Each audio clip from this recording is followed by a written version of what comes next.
आज शांतता बसायचं नाही तुम्ही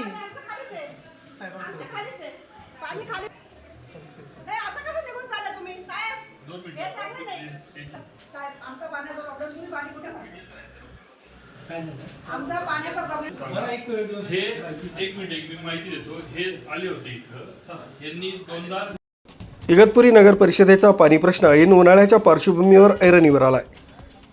महिला भगिनी नगरपालिकेत पाणी प्रश्नासाठी आल्या असता नगरसेवक उमेश कस्तुरे यांनी लक्ष घालून मुख्याधिकारी किशोर चव्हाण यांच्याशी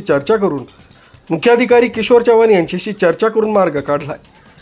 लवकरच पाणी पुरवठा सुरळीत होईल असं आश्वासन त्यांनी दिलंय. याप्रसंगी नगरसेवक उमेश कस्तुरे यांनी आपलं मनोगत व्यक्त केलं. एक मिनिट मी माहिती देतो. हे आले होते इथं, यांनी दोनदा. तळेगाव येथील महिला इथं पाणी पुरवठ्यासाठी आल्या होत्या.